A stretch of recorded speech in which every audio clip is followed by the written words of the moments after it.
Bene's Bloody Bits. Welcome to Bene's Bloody Bits. I'm Jason Bene. He's Malcolm Harvey. It's 100 degrees where I'm at. How about your weather? It's about 50, yeah. It was 70 earlier. It's 50 now because it's in the evening. So thank God for the time difference because you can swelt while I'm sitting here all cold like a cucumber. Oh my! So, granted, there's the time change, and I'm daytime, you're nighttime. You're literally 50 degrees cooler than me right now. Yeah, right now, yeah.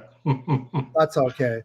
So we're going to talk about the Star Wars series, and we're going to go in order of episode 1 on. There could be some jumping back and forth because obviously the original trilogy came first, so there'll be a lot of reference points to those films. But let me take you back to, let's see, May 1999, I went to a midnight screening of The Phantom Menace. I tracked down a prequel shirt. I was totally open to the experience. It had been 16 years. 1983 was the last Star Wars film, which was Return of the Jedi. Here we are, it was 1999. And it was, to say it was a bummer of an experience is overstating the obvious.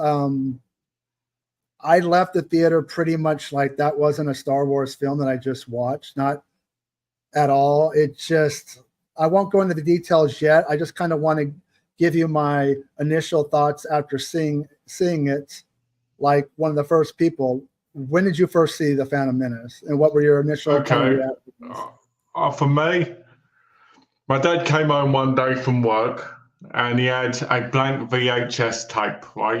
Nothing written on it. And he said, "Here you go." He gave it to me and said, "You're going to love this. This is going to change your life." He'd never seen the movie, obviously, because he was probably thinking of the original ones. Yeah. And he told me to put it in. So I put it in, and I absolutely loved it as a kid because it was like the ultimate kids film for me. At the time I was like, "Wow, look at this. It's got the kid from Jingle All the Way, my favourite film of all time, right? Yeah, right?" So there I am, I'm putting it on and I'm just enjoying it. And I'm like, this is incredible. And I watched it over and over again until the tape got destroyed in the player. But I remember having really fond memories of it and really loved it and thinking, you know what, it can't get better than this because I'm going to tell you this quickly, right? The original trilogy, my family had got me, I watched and I cried. I couldn't watch the original trilogy because Darth Vader's voice and face when he takes his mask off scared me so much that I couldn't watch those films for almost 20 years. It was like the worst horror movie I'd ever seen. So James Earl Jones's voice really did a number on you, right? It did. It did. So your initial, you saw Phantom Menace at a young age, but you loved it. So you had never seen any of the other films before Phantom Menace? I'd seen parts of the original trilogy, but it scared me so much because the way he was. But I kind of blanked out my mind and didn't really care much. All I thought about was Darth Vader and how absolutely terrifying he was when he took the helmet off. And years later, basically, that wasn't that terrifying at all. It was just a guy who looked old. So as far as going back to Phantom Menace, I will discuss some of the things I liked first before I just start bashing on it. I do. Is this from the new watch? Is this from the watch now? Yeah, this is fresh. And okay. I mean, I've kind of, nothing really changed with my opinions. I mean, I always liked, though I feel like he wasn't given enough of a backstory, I did like Darth Maul. Can he compare to Darth Vader? No. But I do like that this is a younger Jedi, right? These are younger Jedis and Sith Lords. So that what they can do in fights is quite different. They're acrobatic, you're right? They're in their element. These are not aging Jedis like we saw in the original trilogy. So I do like that Lucas let these guys go crazy. I do feel I like the battle at the end with Qui-Gon Jinn, Obi-Wan, and Darth Maul. It is the only time where there's no trash talking, and I kind of miss that with the lightsaber fights, right? Because it kind of gives it that little bit of edge. But I feel like John Williams' score, Duel of the Fates, that whole scene is great. The score's perfect in this film. Right. I really do like the end. I've kind of always been a dogfight in space and lightsaber battle guy. I feel like that's always been the bread and butter of the series. That's what, you kind of work your way toward the end of the film. And that's that climax that really works. Qui-Gon Jinn as a character was kind of confusing to me. I don't think we needed him, to be honest with you. And also I'm going to reference back to the original films. Obi-Wan made it quite clear that Yoda was who trained him. So I think Lucas never went back and watched the original trilogy. He went off memory of what in his head that he had written. And so he didn't read his Bible then, that he created himself? No, Qui-Gon Jinn, I think that you don't need him. I think it should have just been Obi-Wan and Anakin, and somehow Obi-Wan's the one that finds him. Yeah. I mean, how do you feel about that? I like Qui-Gon, but you're right. In a lot of ways, he feels like he's just there for the sake of it. I mean, Obi-Wan is as well, really, in this movie, because even though he's like the apprentice, he's kind of off a little while he's just walking around. I think that's the problem with this movie. A lot of it feels like a lot of walking around. And so, yeah, it kind of feels like they just wanted Qui-Gon to find Anakin, and then here you go, die and do this. But I do agree. I think it would have been better if it had just been Obi-Wan, because Qui-Gon would be an interesting character if he actually did stuff. Well, the biggest cardinal sin of the film is it was explained that the Force is kind of like faith. We're talking like almost like religion. You don't see it. Yeah. It's not something you could taste, touch, or feel. It's kind of just around you. You can feel it, right? Yeah. And then for some reason, we get into midi-chlorians.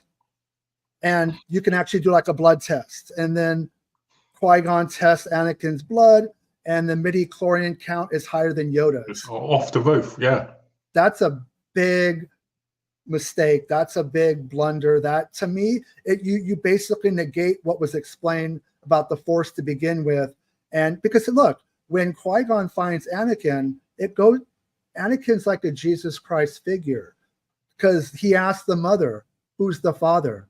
There was no father. Oh, it's like God, Mary, Jesus, right? It's like the Immaculate Conception, right? He's playing with those rules. So why introduce something where you could explain the Force? That was like the biggest, what the fuck of the film. Like, really? And I'm not trying to overanalyze it, but I'm just going off of what you've already established in the original trilogy, and now you're undermining it. Well, the second biggest what the fuck moment is the grooming of Anakin by Padme, the princess. Constantly, every scene, I am armchair touching him.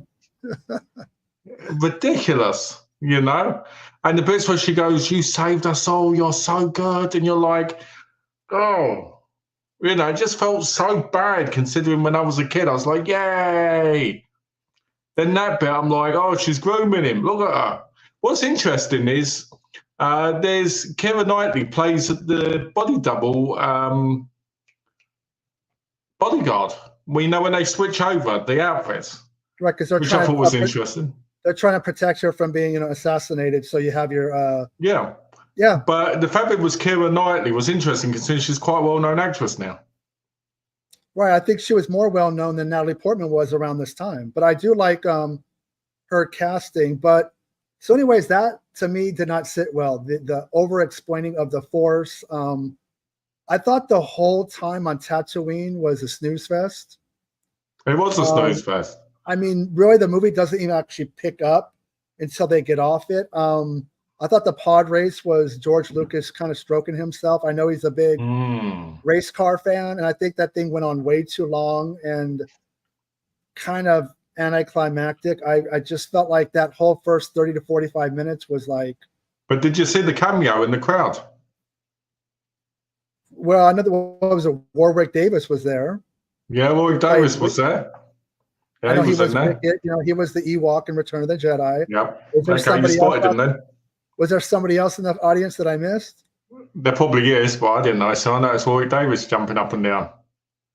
So you're giving us way too many characters, ones that we never heard of. You're explaining the Force in a way you shouldn't. I really feel like if you're going to do a prequel, we didn't need to see Anakin so young. I really feel like Episode 2 should have been Episode 1. Maybe he could have been a little bit older. I don't know if we needed to see him as a kid. I understand what Lucas was going for, because he wanted to talk about how Anakin got taken away from his family too young. But on Tatooine, he was a slave. So that, but I get it that, you want to get somebody who's not going to be like missing their mom, and you kind of want to start them, without any baggage. And unfortunately, you take him away from his mom, there's baggage, and the Jedi Council felt he was too old, which, my God, they must really start them young. I think that was a little bit of sandbagging, considering they thought he'd be more bad for the Force than anything. Oh, Dawn French has a cameo as well. So does Jonathan Pryce. So I felt like Anakin's too young. There's way too much time on Tatooine. Whew. Jar Jar Binks is the most useless best character in the whole movie. He's absolutely useless, does not add anything to the story. I just think this was Lucas like, okay, I have this technology now that I didn't have back in the 70s and 80s. Which, by the way, hasn't aged well when you watch the movie now. And you have to remember, yes, it's 1999 film, but it's also a couple $100 million too. It's not like it's some direct-to-video film. He doesn't add anything to the film. Absolutely takes more. He has more screen time than probably Anakin and Obi-Wan and a lot of Qui-Gon. And also, people argue with this film in particular, well, Lucas just made it for kids. Really? You're kind of insulting the intelligence of kids, because I grew up with the original films when I was a kid, and I understand them perfectly.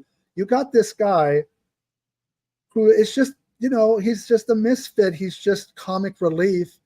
And I really don't want Star Wars to go down the road of like toilet humor. But when you got him stepping in poop, and then you got an animal like farting, and he's like, "Pee, you sir." It's almost like a parody, like a bad, like Mad TV, Saturday Night Live. If George Lucas hadn't directed this, I wonder if this would sit well with everyone. Because some people have been. I mean, trust me, I defended this film for a couple of years after I saw it. Like, there's no such thing as a bad Star Wars film, and how could this be? But as I've gotten older and kind of gotten away from it and watched the newer films and TV series, I realized just how atrocious this film is and how it jumps all over the place. Just so you know, kind of like Alfred Hitchcock and his wife at the time, the brains behind a lot of the Star Wars, the original films, was George Lucas's wife. They got divorced sometime in between these two trilogies. She did not have anything to do with these prequels. And it kind of shows. And she actually saw Phantom Menace, and when she was done, she went to her car and cried. That's a story that's out there. It wouldn't surprise me. It's a rough film. Jar Jar cannot be undone. Even if you take him out, the film still has issues. I don't want to beat down Jake Lloyd too much, because I think that probably put the poor guy into he was only in 8 movies and pushed him out of the industry. But he quit in 2001. Yeah, and there are really good kid actors out there. I mean, just look, in 1999 we had The Sixth Sense, which had Haley Joel Osment, who was probably around the same age. What people need to remember is George Lucas wrote this film, and he is the Elon Musk of Star Wars. Means nothing gets greenlit without his approval.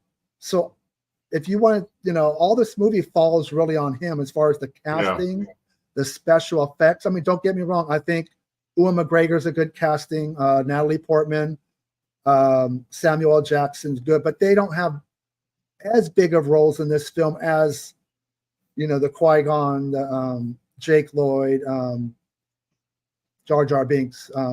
Jar Jar Binks, you're crazy. You're crazy. I love him. Malcolm, have you seen it in 4K? I don't own it, but I watched it in 4K. Was the 4K able to shine that turd into a No. The 4K actually makes the animation look awful. So basically, when you're watching the 4K, it looks like you go from really great looking scenes to when there's animation in it, it looks like you're basically looking at a PS2 game in motion with people moving with it. It's really bad. Horrendous. I mean, all that But stuff still with gives it a bit of charm. I mean, all the underwater stuff looks really bad, you know, when they're down there. Yes, and, really bad. The whole battle scene with the Gungans and the droids and stuff looks awful. And this is an interesting time in fandom because this was 1999, early 2000s, and that was the whole "Ain't It Cool" news was really popular. And if you went to the talkbacks in there, it was like, because you have to remember, The Matrix was released in '99, so was Phantom Menace, and then Fellowship of the Ring was 2001, and a lot of people were comparing those films, how they're saying Star Wars was something in the past. These films kind of were better. Fellowship looks the best. Do you have some agreement with that Lord of the Rings? Yeah, I think if I had to say quality-wise in the thing, I would say it goes the Lord of the Rings trilogy, Matrix, and then I would say this when it comes to the CGI, because at least the Matrix uses it in a way that you do believe you're in a system. It's just supposed to take this more seriously. And I don't mind, like, episode 1 has the politics of it, but there's some scenes in that Senate chamber that just go on and on. It's like the lack of action in the film, at least the first half. I mean, it just kind of bogs the story down. Yeah, well, there's a connection with this film. Marsha Lucas, that must have been his ex-wife, was in a documentary called Icons on Earth, and she came off as bitter and dejected. Well, that's fine, you know, to each their own. Don't blame her. Well, this film has a connection to the Italian movie, The Church. Oh, the African-American actor. What's his name? Hugh Gratiot. You're right. He's in it. Well, when I watched The Phantom Menace, I couldn't remember his name, but I had seen The Church before, and I was like, hey, that's the same guy. And yeah. And so the CGI he was also in Holby City with Patsy Kensit. They played lovers. So I guess it all comes round in circles. So as an adult, you're more harsh on the film? I mean, what did you like? I enjoyed it. Funny enough, I enjoyed it. I thought the 2 hours and 16 minutes flew by. But has it got problems? Yeah, it's got a lot of problems. It advertises grooming kids, right, when you're 16. That's disgusting. It's got the awful CGI now, but it's like almost horrendous to watch. It's got some really, really crazy moments in it, like when Darth Maul's chopped in half and falls down the, shaft thing. Poor Darth Maul, probably the best character in the whole movie, and he's gone by an apprentice. Well, and also that whole battle, the lightsaber battle, they're doing all these crazy things, yet Obi-Wan's able to hang on for his life, flip up in the air, twirl over him, grab Qui-Gon's lightsaber, slice him in two, which probably took a good 5. I mean, I don't want to nitpick down to things, but, you know, when you just had a battle scene where a lightsaber battle where people were, doing, eye-hand coordination. I think the lightsaber, when it went to him, it was supposed to say, "You're the master now." And that's why he gets it. And then he basically chops him in half because he's the master, because obviously his teacher's dead, because I guess, But I get what you're saying, because, you're like, why is Darth Maul just scraping on the floor? Why doesn't he just go? And you know what? Don't count your chickens before they hatch. You might have just wanted to push him down there with the Force, right? And let's see. Yeah. I was curious what Darth thought. Phantom Menace has certainly grown on me over the years, though I never have nerd rage and hated it. The problem is in the sequel trilogy 2 months down the line, I felt like maybe I had grown up and that butterfly feeling in my stomach was gone because I had gotten older. But no, when I watched The Force Awakens, it was still there. So I realized it wasn't a matter of me growing up and being cynical. It was just that film didn't work for me. It's just, there's just times where, Jake Lloyd's bad acting. It's amazing. What I like about Jake Lloyd is in this, he's basically playing the same characters he played in Jamie in Jingle All the Way. Because it's like, there's a bit in Jingle All the Way where he goes, but Dad, you don't care about me. And in Star Wars, it's like, can Mum come too? And you're like, he's playing the same character, and that makes it so epic. I did like that he was on, in Tatooine inside of his home. He was working on C-3PO. Yeah, I like that he technically created C-3PO. I did like that he's working on the inner workings of him, and they have this relationship, and they never really cross paths again. But I did appreciate that. Look, I will never like the Phantom Menace, and it's not because I'm OG and I grew up with the original trilogy and nothing can hold a candle to them, because you'll actually learn when we get to episode 7, 8, and 9 that I actually don't think it's the better trilogy of the because we have prequel trilogy, we have original trilogy, we have sequel trilogy, we have Solo and Rogue One kind of planted in between those ones. Those movies aren't perfect either, but I just felt like the story was really weak. I felt like Lucas had put felt effects. Like was a lot of filler. I felt like it was special effects over story. Yeah. And there's and at the beginning of the film where Qui-Gon and Obi-Wan are sitting down and these droids come up and they do this thing that I've never seen before, and it's never repeated again. They run really fast, like bats out of hell, right? Like some force run. Yeah. And they go, poof, and they shoot down this hallway. And I'm like, why couldn't have Obi-Wan done that to save Qui-Gon when he was trapped in between those panels? Yeah, that's a good point, right, actually. That he got separated. Also, the other thing. I won't forget the 2 Ewok films. Those two. Also, the other thing is the enemies in this, those ones that pop up and they're like this with the bit, they're droids like that. They stole that from Abe's Odyssey, the video game.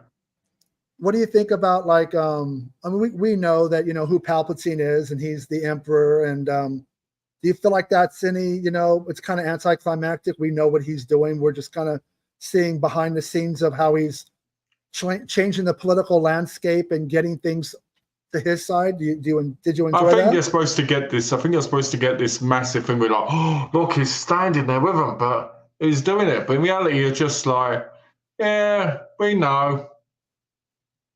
Like when they're like, who's the master and who's the apprentice? Well, I will say this. I think Darth Maul, because he's technically one and done in this, technically, even though he's in other stuff a bit. Yeah, he's in Solo.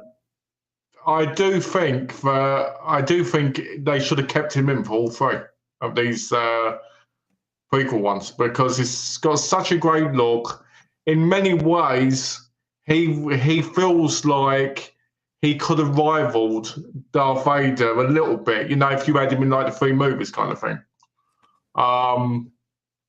But it wasn't his place. He was the apprentice and was supposed to be there until Anakin comes along. So let me ask you this: who would you prefer in all 3 films, Darth Maul or Count Dooku, if you can choose one? Darth Maul. You think he's a better villain than Christopher Lee was as Count Dooku? I love Christopher Lee, don't get me wrong, but Darth Maul just is fascinating to me. So you would have liked a bigger story for him, maybe more screen time, and not gotten killed? I would like if he'd have killed, and then basically Obi-Wan needed to get that revenge in the other ones, maybe later when he was older. And maybe with Anakin seeing it and, it just going more like this is how hurting the dark side more of Anakin, because he saw Obi-Wan also commit a heinous thing because he needed revenge for what happened to Qui-Gon. Right, to Qui-Gon. So when you originally saw the film, you thought Phantom Menace was great, but now you still think it's still good for you? Still works the action good? Well, when I watched it originally, I loved it. When I watched it now, I thought it was still fun, but I felt like there was a lot of tediousness in it with like you said, on the Tatooine bit. I felt like the race went a bit too quick, went too slow, sorry. And I felt like a majority of it was filler, like a filler movie with too much talking and too much of the same kind of battle thing going over and over again. And then the fact that Anakin blows up that place in space. I was like, why did they do that? It's like the exact same thing as they. It felt a bit too. Well, George Lucas has said in the Star Wars films, there will be themes that repeat themselves, and I think Anakin blowing up that space station is kind of like Luke destroying the Death Star. It is. You know, even lightsaber battles. I think that's done purposely. I don't think that's. That's called laziness. That's called laziness. That's called being a director and a creator who can't mix it up and create new things. You know, and this is why he gave up on the Star Wars people when he sold up, because he had no original ideas. Do you think, I understand, like, he was very happy where technology, you know, of course, because Industrial Light and Magic is his company, he was excited to make these prequels. And you felt like a lot of this, I guess we should have saw coming, because he kept fucking around with the original trilogy and adding stuff. And, you know, like at the end of Return of the Jedi, they replaced the actor with Hayden Christensen. Yeah. I was like, what are we doing? It's like, and also like where Darth Vader throws, you know, the Emperor over down into the, you know, they got rid of the no. There's like, so I guess we could have saw the prequels coming, that he was going to rely heavily on special effects, maybe more so than he should have. A lot of stuff is green screen. Yeah. And regardless of the genre, I think that doesn't work for a lot of films, whether we're talking Marvel, DC, horror films, whatever. It kind of takes you out of it. And look, you can balance the two. Like Force Awakens, Rise of Skywalker, Last Jedi, there's a lot of CGI, but there's a lot of traditional Muppets, puppets, effects, you know, creatures. You can do both. And I think Lucas was like, it's all or nothing. And there's a video out there. The producer of Phantom Menace is Rick McCallum. And Lucas sends a bunch of big higher up people like in a room and plays the Phantom Menace for them. And Rick McCallum's just like his face speaks 1,000 words. He's like, what is this piece of shit that I'm watching? I mean, it's actually amazing to watch. You can fill in the blanks of what he's thinking. Like, oh my God, we got to go sell this thing. And look, Phantom Menace ended up making about $430 million in the United States. But money doesn't equal quality to me. I think it's overrated. Like, I know right now Wolverine and Deadpool is making a ton of money. I haven't seen it, so I can't comment on it. I watched it.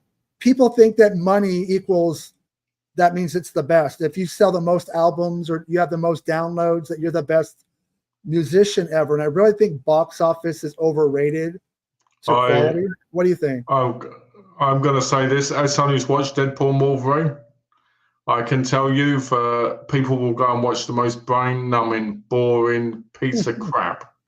But as so much in the movie that ruins it and has no real talent whatsoever, right? And relies too much, well, that one does, relies too much on this fourth wall breaking, which basically, the character Deadpool does, but not to this extent, which you'll see when you watch it. But what I'm saying is I feel like we live in a world now where it's too easy to use CGI, too easy to not give a proper film, you know, and people will go and watch it because it's a part of a franchise. It's a part of this. This is my problem with franchises anyway, right? I feel like, look at the film with Star Wars. When this came out, people were lining up to go and see it because they loved the original trilogy, to the point that they were queuing for, you know, days beforehand so they didn't miss out on tickets. And they watched it, and depending on who you were, you loved it, or you were obsessed with it, trying to force it down anybody else's throat, you know. And I think that's the problem with any fandom, you know. I think you got to think about things. This is why cinema technically has so many issues now when it comes to film, because too many people don't want original stories. They want the same old crap over and over again, shoved into their gullet, because they want to be constantly hand-fed. They don't want to think. They don't want to have real entertainment. You know, this is why I always say I want more original stories. And people will argue and say there are original stories. Yeah, there are. But we don't get to see them so much because they're so forced. There's a fantastic story during the Clone Wars that covers Maul's survival in Homeworld. Sometimes the expanded universe content outside the films adds a great deal to That's mythos. true. I agree. I know that Darth Maul shows up briefly in Solo. I wish he could have had more. He's also in the animated series. That is something I probably need to do more of. Most people say the animated stuff and the books are better than the films, which is usually correct. I think, though, with this film, there was a lot of ego. You can go back and watch a lot of the behind the scenes with Lucas, and he just he walked around like his shit didn't stink. And I remember when Peter Jackson did, Fellowship of the Ring, Two Towers, Return of the King, at the time, Lucas said, visual effects wise, they cannot do those movies without ILM. And little did he know that, well, he's got Weta. And let's be honest, the effects in the Lord of the Rings trilogy are much better than the prequel trilogy. I just think there was a lot of ego with Lucas. And I don't think it was his intention to direct all three prequels. I really felt like he wanted to do like the original trilogy.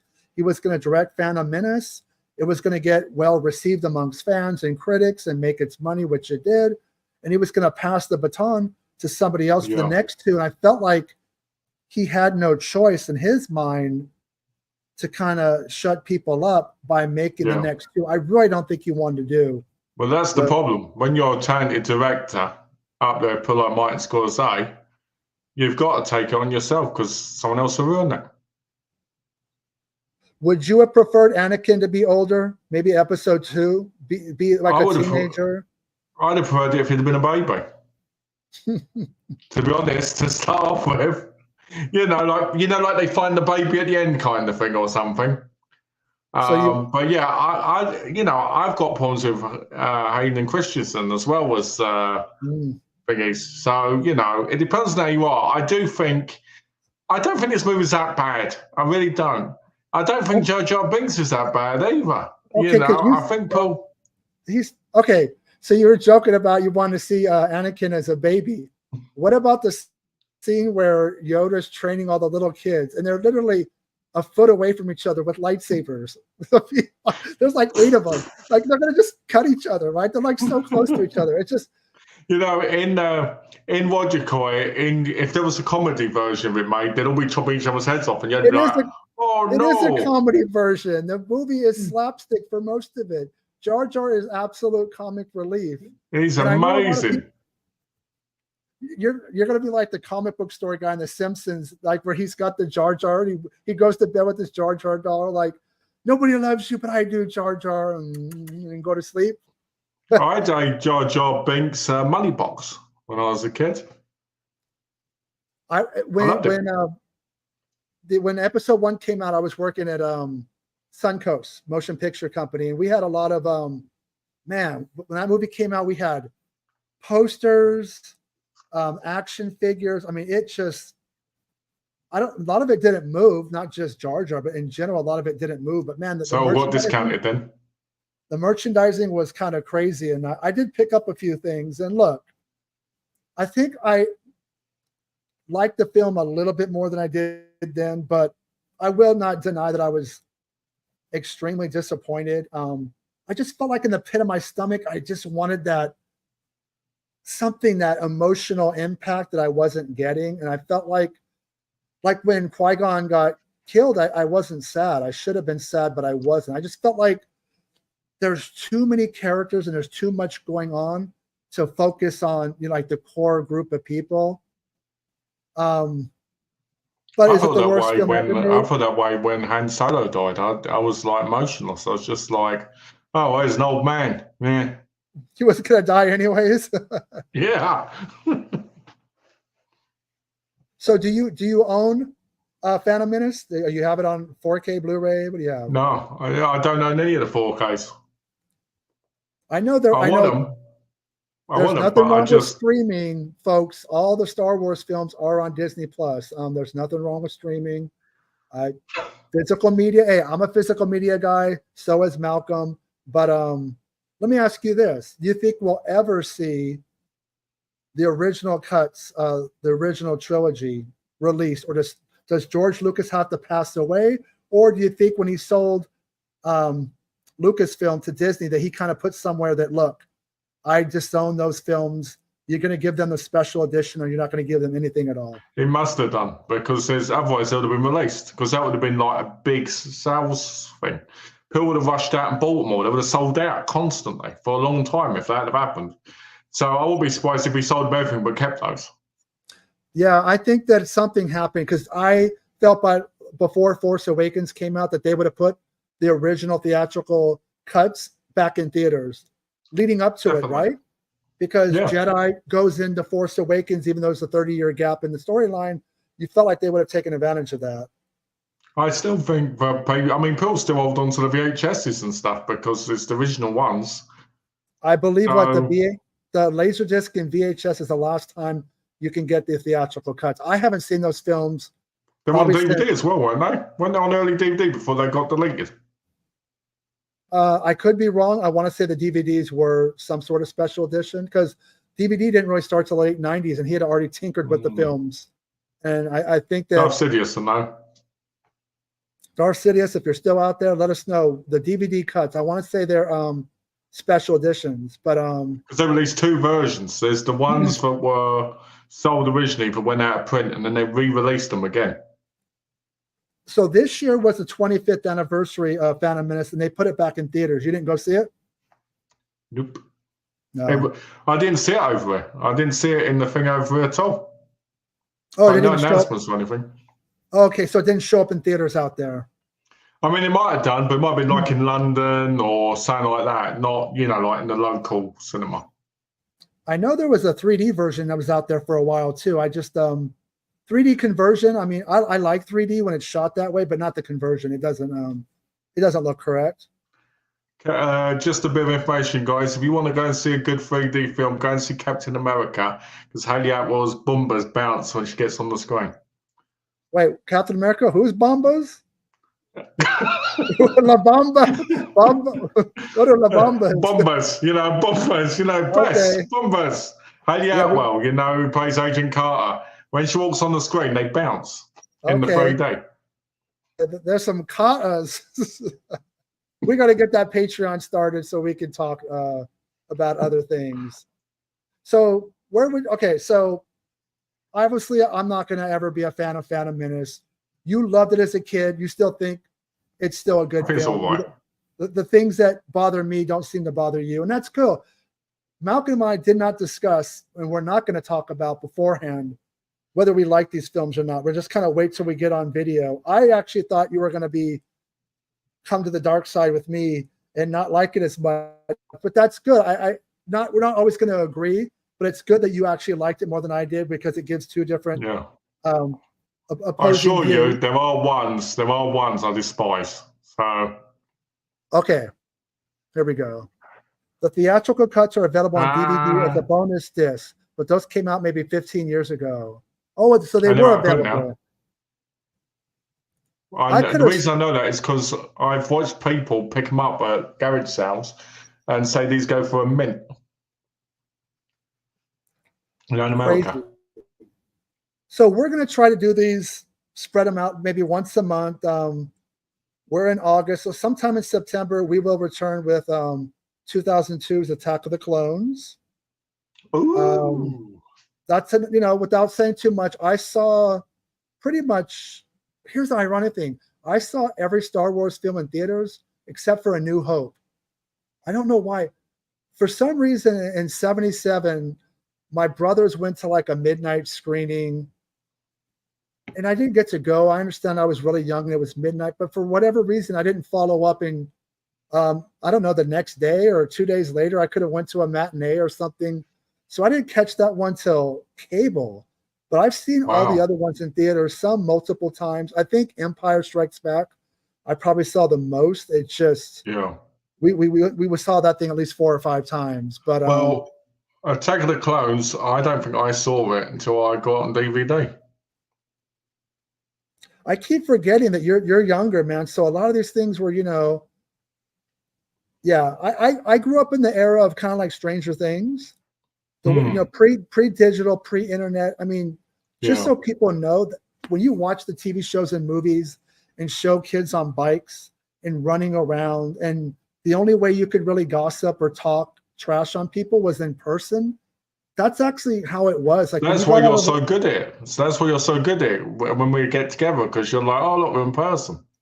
I'm used to going like, you know, sometimes I didn't see a trailer for a film until it was on a TV spot on TV, or I saw it in the theaters. You didn't really, and don't get me wrong, I love that we have access to the stuff on the internet, but it was a little bit more raw.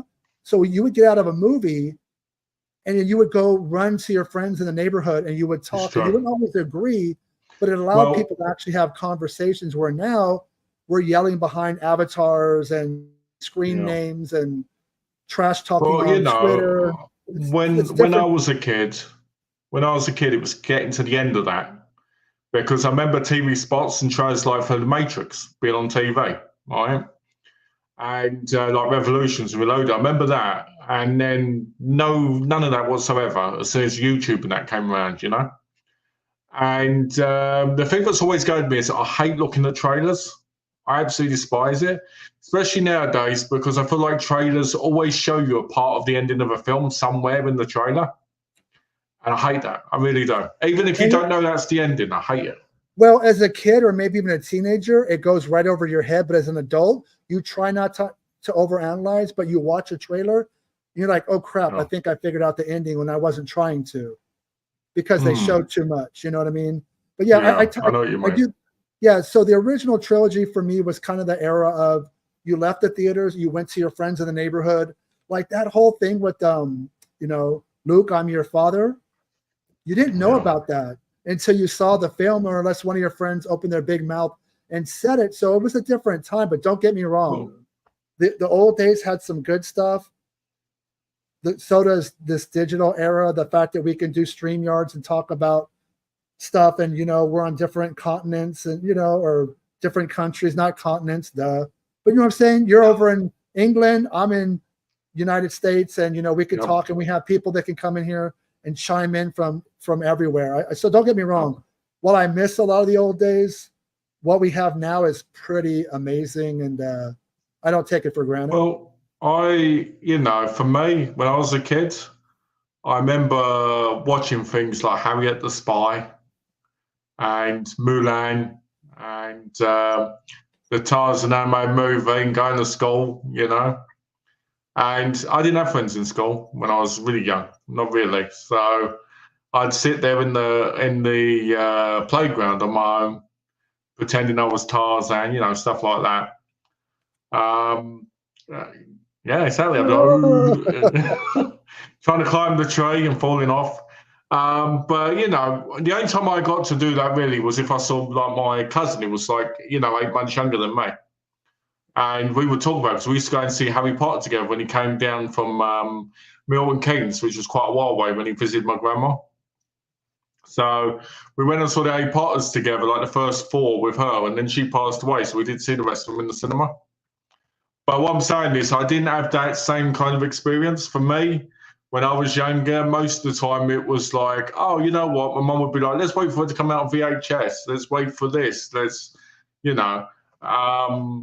So, yeah, I think if it had been more when you were younger, I would have been out more in that aspect, because I think you would have had that natural conversation topic. You know, as when I was a kid, people always were a bit distant. They were a bit more, and I think that's because the start of mobile phones been more prominent and all this other stuff. Yeah, you know? I got my first, let me see, I'll be honest.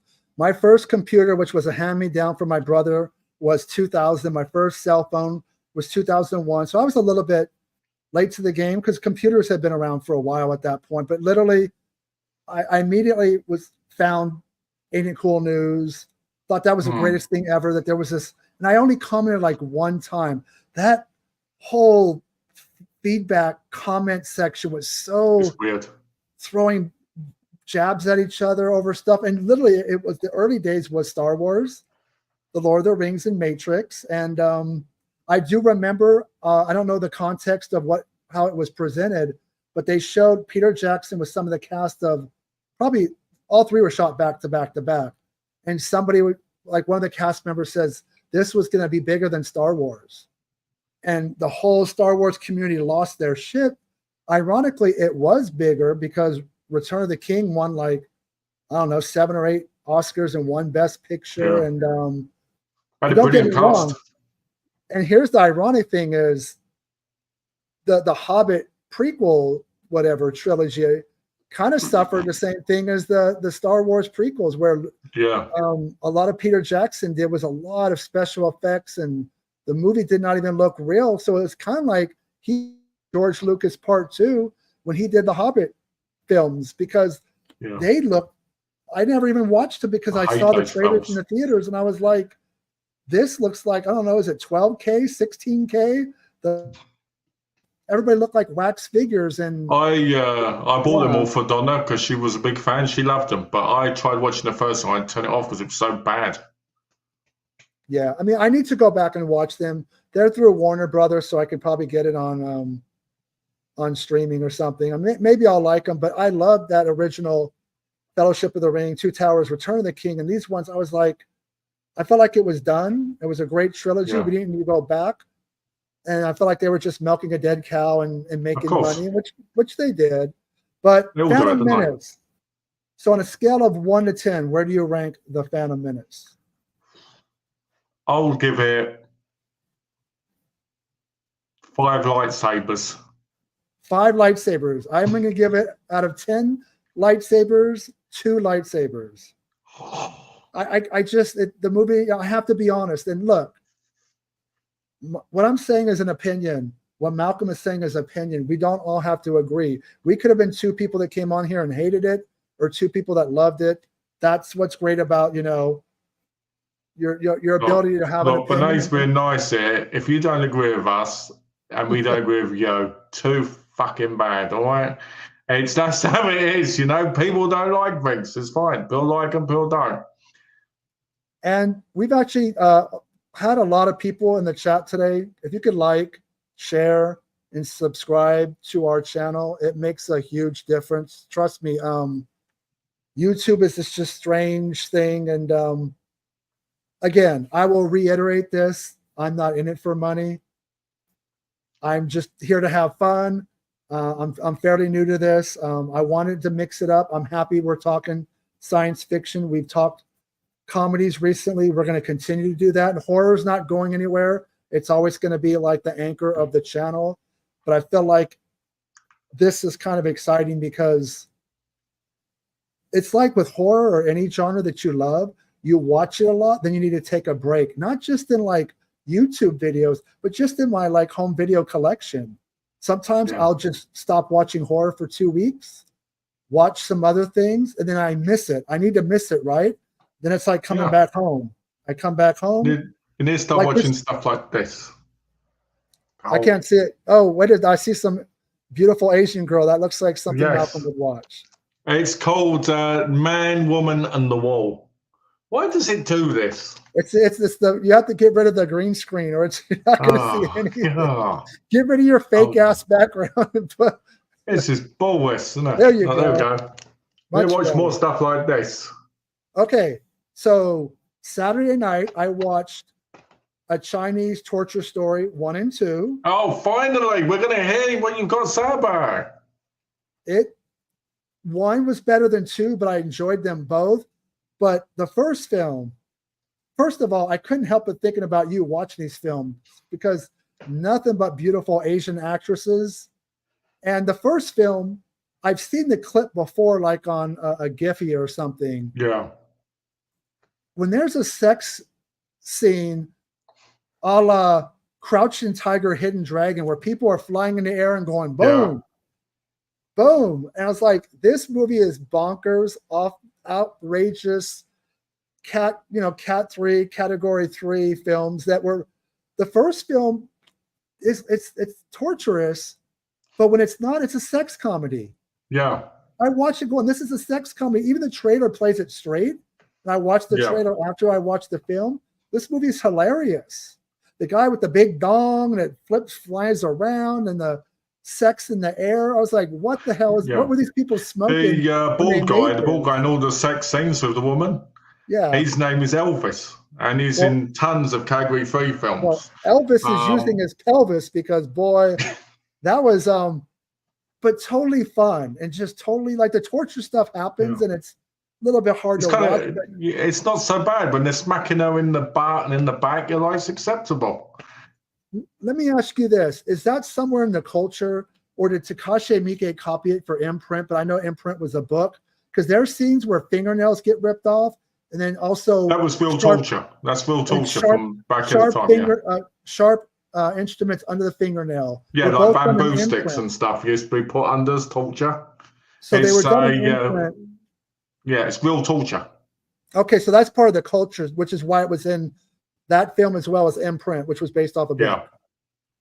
I thought it was like, did Miike copy that? I was like, no, because that wasn't an original story. But the movie's hilarious. 2 is not as good, but I did like the whole dynamic with the two guys that are, down in their luck, have to resort to stealing. And then Mark Chen's character. Yeah, and the dude comes in and gets in between, them and their ladies. It didn't have the outrageousness and the craziness of the original, but best scene in that is the big paintbrush when she's licking it and all that. And she goes, "You stuck it in the wrong hole." Yeah, that was rough, man. There were some scenes in there, but I totally enjoyed both of them. I told you would. Drop a link. Drop it like it's hot. Drop it like it's hot. But and then last night I did another double feature of Intrepido's Punks and Vengeance of the Punks, and those both were fucking cool too. I haven't seen them yet. Okay, I won't say too much then. You haven't seen them. You can talk about them, just obviously don't give away too much. I think I described in the unboxing video that like they were like post-apocalyptic. No, not even close. I should not comment on a film until I see them. They're just 80s punk rock dudes. They're like rebels. They go around their bikes and they rape, pillage, do whatever they want, and they kind of... And then people seek revenge.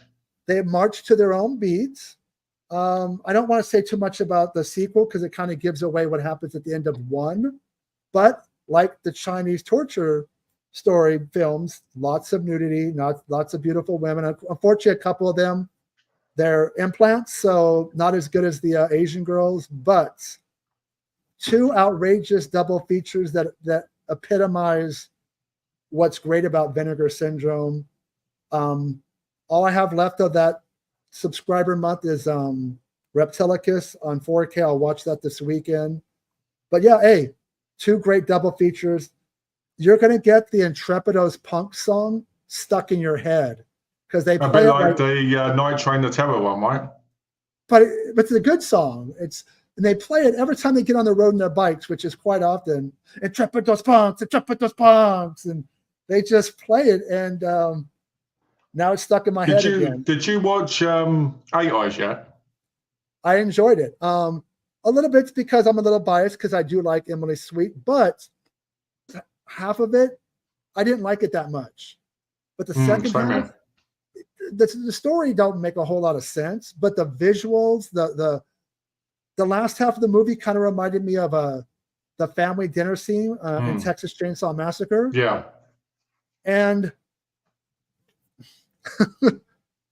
I like how this went from Star Wars to your guys' fetish films. Well, the problem is we're kind of playing catch up, and this is how we roll around here, Sidious. Right, keeps you watching afterwards, doesn't it?